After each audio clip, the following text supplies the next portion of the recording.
to as many as potentially 90 days after the date of binding of your policy or the effective date of your policy.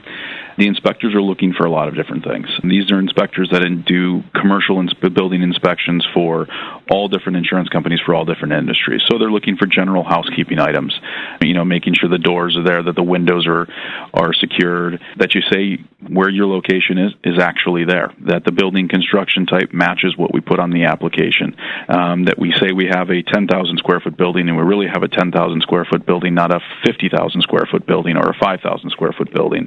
If you're asking for property coverage and saying that you want to have, you have $300,000 or $400,000 in business personal property in there, that they're going to kind of do the eye test and say, yeah, these guys do have that, approximately.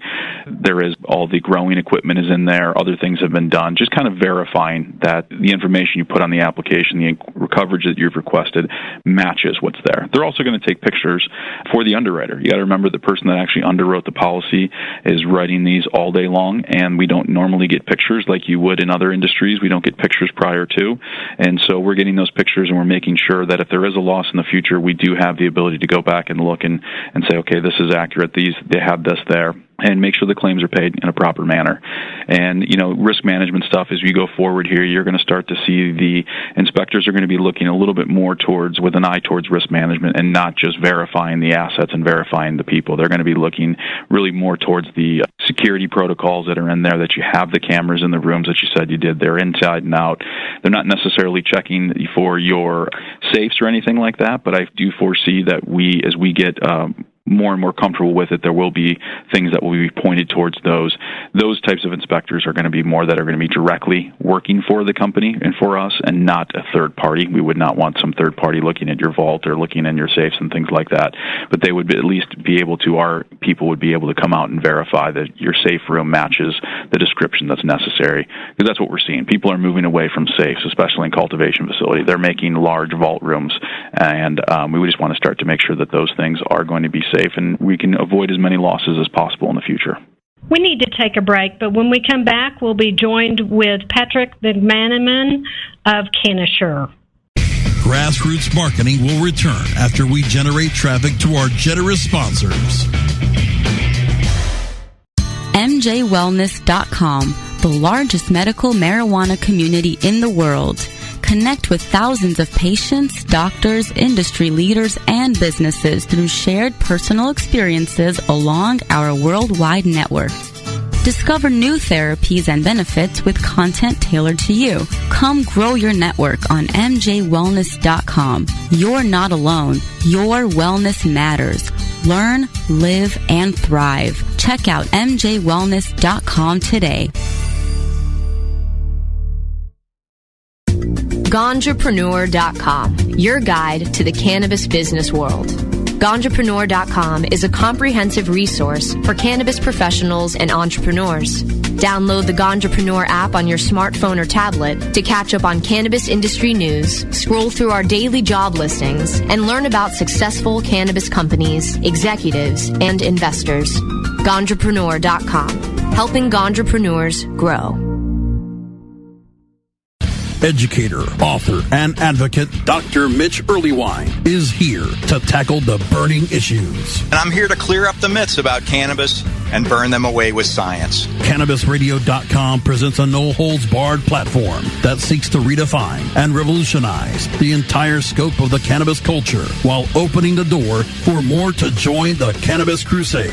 Dr. Kevin Hill. You can't ignore the fact that, like alcohol, most people who use don't have a problem. So I think that you need to think about policy in that way while educating people properly about marijuana. I think that's the way to go. Burning Issues, only on CannabisRadio.com. We're back with more motivating marijuana monetization insights on Grassroots Marketing, only on CannabisRadio.com. Welcome back to the show. We are joined with Patrick McManaman of Cannabis. Patrick, we've been speaking about transportation of the product and the insurance policies and what they cover. Since you've been in the industry, what would you say are the claims that you most frequently see? The claims we most frequently see in the last few years have just been theft of product, some vandalism type things. In the past, when we first started in about 2009, 10, and 11, we saw a lot more fires at cultivation facilities just because the electrical architecture wasn't up to snuff. And that's why you see in all the requirements now at binding that you have to provide a letter from a licensed and bonded and insured electrical contractor. That's where that really came from. But right now, really just thefts are really the main things that we're seeing. Do you notice that it is outside theft, or do you notice it might be an inside, what we call an inside job, employee theft? Yeah, it's hard to say. I think it's definitely, most of it is outside, but there is I wouldn't say an alarming percentage, but a pretty good percentage that definitely does arise from some type of inside job, if you will, inside knowledge of certain things and timing. It just seems very unique. Sometimes when some of these thefts are happening, they just seem to be happening at the most opportune time. That's why whenever I am dealing with a client, I ask them what their security measures are as far as employee theft. Would you suggest, a tire that has no pockets, or if it's a woman, clear purse when they come in? What would you do to prevent such losses from an employee?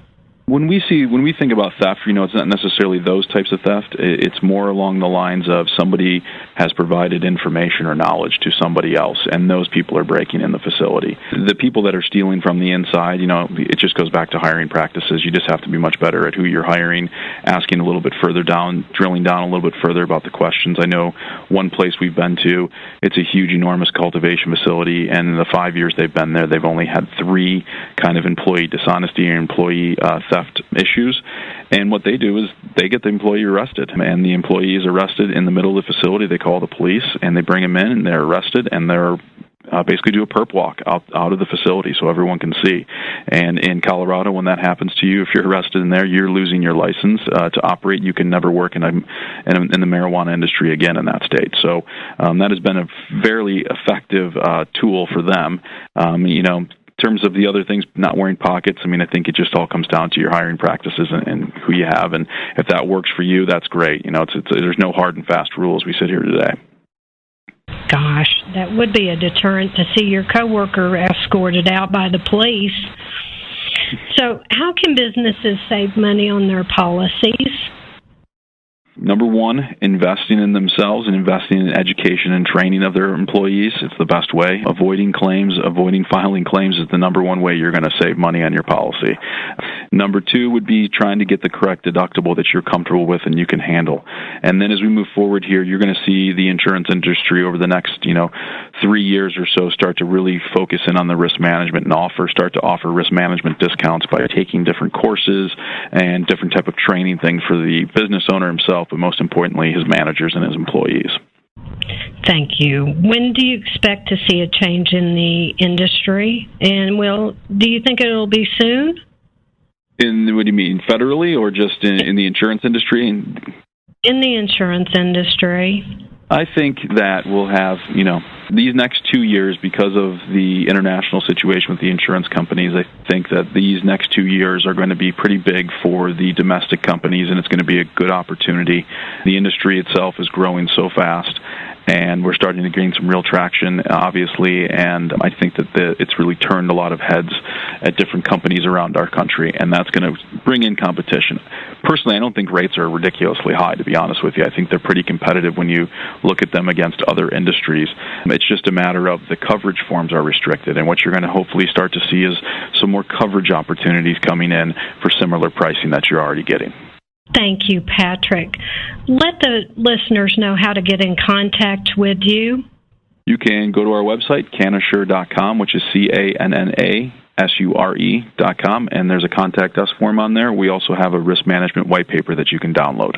And our phone number here is 1-800-420-5757, or of course you can always talk to numerous independent insurance agents all across the marketplace that are appointed with us and we work with.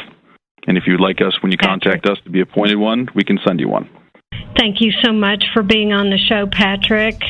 Thank you for having me, Karen. I appreciate it. Thank you for joining us for this edition of Grassroots Marketing. You can download episodes of our program by going to cannabisradio.com or subscribing to the show on iTunes, Stitcher, and very soon on iHeartRadio.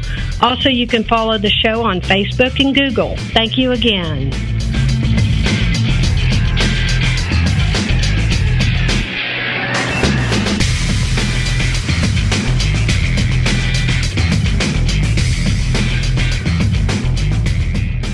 The opinions expressed on this CannabisRadio.com program are those of the guests and hosts and do not necessarily reflect those of the staff and management of CannabisRadio.com. Any rebroadcast or redistribution without proper consent of CannabisRadio.com is prohibited. Forwarding the cause of legalization and research of the growing cannabis industry, one podcast at a time. The Cannabis Radio Network. BBC News with David Austin. The opposition leader in Myanmar, Aung San Suu Kyi, has said she will run the government if her party wins the country's first openly contested election in 25 years. Myanmar's military-drafted constitution bars her from the presidency, but she said she would head the government and appoint a president who would work in accordance with her party's policies. Britain's Foreign Secretary Philip Hammond has said there's a significant possibility that a bomb brought down the Russian airliner that crashed in Egypt on Saturday. Britain has suspended all flights from Sharm el-Sheikh, from where the Russian plane took off. Egypt called the decision unwarranted. The U.S. Defense Secretary Ash Carter has visited a U.S. aircraft carrier in the South China Sea at a time of rising tension about China's development of disputed territory there. China's foreign ministry described the visit as provocative and a threat to the sovereignty and security of other countries. China's President Xi Jinping is beginning a 2-day visit to Vietnam. It comes at a time of tensions between the two countries over disputed territory in the South China Sea. Sierra Leone has begun celebrations in the run-up to declaring the country free of Ebola on Saturday. But medical workers say up to 80% of people who survived the virus are suffering complications such as joint pains and fatigue. Rescue workers in Pakistan say they can still hear voices and cries for help coming from the rubble of a collapsed factory in the city of Lahore. Heavy lifting equipment has been brought in to lift the debris. At least 18 people are known to have died. A district in the Japanese capital, Tokyo, has issued the country's first certificate recognizing same-sex partnerships. The certificates don't have the legal status of marriage, but are designed to encourage landlords and hospitals to treat same-sex couples in the same way as married ones. BBC News.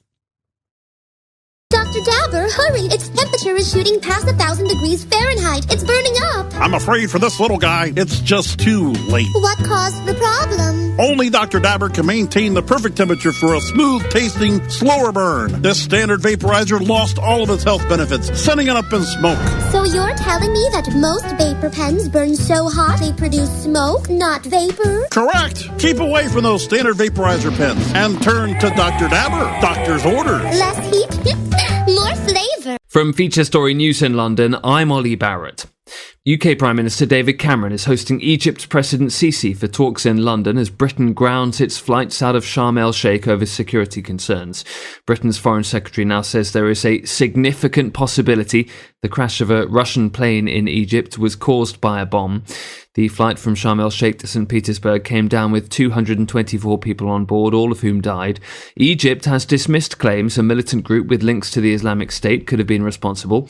Rachel Venables is at Luton Airport, from where flights to Sharm el-Sheikh have been cancelled. Any of the passengers who turn up, they will be told to just go back home. That's as the government try and work out if the Russian airliner was brought down by a bomb on Saturday. So a plane full of passengers, which did leave Luton under 24 hours ago. A flight left yesterday on time, and all of the people who arrived in Sharm el-Sheikh just after 6 yesterday would have got off the plane, basically got down the steps, got into the airport, checked on their phones and seen that all flights to and from the area have been cancelled for the time being. UK tourist Helen, who is in Sharm el-Sheikh, says she will try not to let it affect her future travel plans, though. You could be anywhere and these sort of things happen, unfortunately, in the world that we live in these days. So it's not going to change anything. You just have to keep your wits around you, and at least we know that the government and everyone are taking these measures and they're looking out for us. Well, reporter Theo Usherwood is at Downing Street for us ahead of David Cameron's talks with President Abdel Fattah el-Sisi. The chance to seek assurances that he needs on Egypt's security.